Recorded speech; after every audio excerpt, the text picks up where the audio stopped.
बिहारी जी रास करने जाते हैं लेकिन उनकी मंगला आरती नहीं होती। बिल्कुल ठीक कहा। जाती तो राधा रानी भी रास में, फिर बरसाने में मंगला आरती क्यों होती है? वेरी गुड, बहुत अच्छा प्रश्न, भी बड़ा दिमाग लगाया आपने है ना, बहुत अच्छा दिमाग लगाया। और सच्ची बात है, प्रश्न बड़ा गजब का है कि वृंदावन में जो बांके बिहारी जी है तो उनकी मंगला आरती नहीं होती, साल में एक दिन होती है 12 बजे जन्माष्टमी के दिन, और साल भर बांके बिहारी जी की मंगला आरती नहीं होती, काकड़ आरती जिसको बोलते हैं सुबह की। क्यों नहीं होती? कहते हैं भगवान उस समय रास में जाते हैं और रास से आते हैं, थके होते हैं, तो जगाते नहीं, सोते रहो। तो इन्होंने प्रश्न किया तो फिर अकेले बिहारी थोड़ी, बिहारी जी तो रास राधा के संग करेंगे ना, तो राधा रानी भी तो जाती हैं। तो जब बिहारी जी जाते हैं तो मंगला आरती नहीं होती, तो बरसाने में राधा रानी भी तो फिर जाती होंगी, अकेले कैसे? तो फिर वहाँ रास कैसे मंगला आरती सुबह 5 बजे होती है?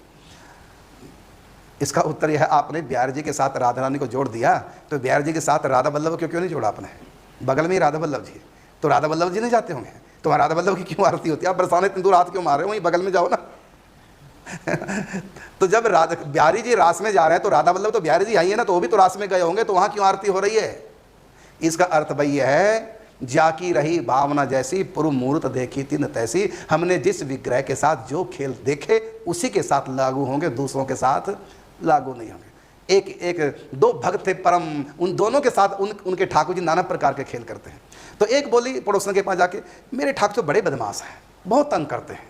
दूसरी बोली, नहीं नहीं मेरे तो बहुत अच्छे हैं, बिल्कुल नहीं तंग करते, मेरा पूरा साथ देते हैं, मुझको बिल्कुल तंग नहीं करते। अब ठाकुर ठाकुर एक ही तो है, दो थोड़ी कृष्ण हैं, वहाँ तंग कर रहे हैं तो वहाँ बड़े सरी बने हैं इसका क्या कारण है? उसका भाव अलग ढंग का, उनका भाव अलग ढंग का। और दूसरी बात है कि लीलाधर की लीला न्यारी, ऐसे रास रचैया, जितनी गोपियां उतने उनके संग में नाचे कन्हैया। तो कन्हैया कितने हैं? तो जितनी गोपियां हैं उतने कन्हैया। हर कन्हैया की अलग अलग ड्रेस थी, सबकी एक जैसी नहीं थी, अलग अलग कन्हैया का अलग अलग स्वभाव था, अलग अलग कन्हैया अलग अलग ढंग से स्टेप ले रहे थे नाचने के, एक जैसा सबका नहीं। जैसा जिसका भाव, जिस सखी से जैसा नाचना आता है ठाकुर जी उसके साथ वैसे ही नृत्य कर रहे हैं। और जिस सखी की जैसी ड्रेस थी ठाकुर जी उसी के अनुरूप ड्रेस में है। जिस सखी का जैसा हाव भाव की टाक्स, भगवान का वैसी हाव भाव उसके साथ। और जो सखी जिस भाषा को बोलते हैं उसके संग ठाकुर जी उसी में। यदि कोई पंजाबी सखी है तो पंजाबी में बात करेंगे यदि कोई गुजरात में सखी है तो गुजराती में बात करेंगे, है ना। और ताज बेगम जैसी कोई सखी है तो उसे उर्दू में बात करेंगे। यदि कोई बंगालन सखी है तो उसे बंगाला में बात, ठाकुर जी बंगला में बात करेंगे। तो ये है, तो जितने भगत हैं उतने भगवान हैं, उतनी भगवान की लीलाएं हो जाती हैं, अलग अलग हैं। तो बिहारी जी के रूप की अलग लीला है, राधा वल्लभ जी के रूप की अलग लीला है, वृंदावन में बरसाने में राधा रानी की अलग लीला है। तो बिहारी जी को बरसाने से मत जोड़ो, बरसाने का अलग खेल चल रहा है वृंदावन में भी। राधा वल्लभ की अलग लीला है, राधा रमन की और अलग लीला है, बिहारी जी की अलग लीला है, श्री राधा दामोदर जी की अलग लीला है, गोपीनाथ गोविंद देव जी की अलग लीला है। तो अलग अलग लीला में अलग अलग स्वभाव। यहाँ तक एक मणि माँ नाम की बड़ी ऊंची भक्त हुई है, उनके यहाँ जितने चित्र थे राधा कृष्ण के, सब अकेले कृष्ण के होते थे, राधा कृष्ण के नहीं। तो किसी का नाम रखा तो गोपाल, किसी का नाम गोविंद, है ना, किसी का नाम चलिया, किसी का नाम मोहन, किसी का नाम मधुर।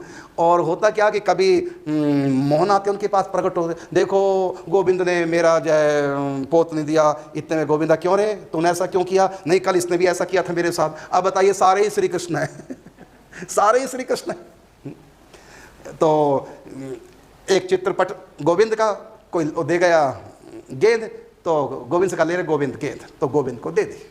इतने में मोहन आ गया, मैया तुझसे ज़्यादा प्यार करते हैं, मुझसे कम करते हैं, गोविंद को तुमने गेंद दी और मुझको तो दी नहीं। अब बताइए, सारे श्री कृष्ण हैं, जितने कृष्ण के चित्र हैं उतने उन्होंने नाम रख दिए, उतने ही ठाकुर जी बन के अलग अलग लीला कर रहे हैं। तो जितने भगत उतने भगवान नहीं, बल्कि एक एक भगत के कहीं कहीं भी लीलाएं खेल भगवानों की हो जाती है। ये तो प्रेम के खेल हैं, प्रेम का रसास्वादन करते हैं, बाकी समय कोई भौतिक सिद्धांत लागू नहीं होंगे। यही तो भगवान का ऐश्वर्य है और यही उनका परम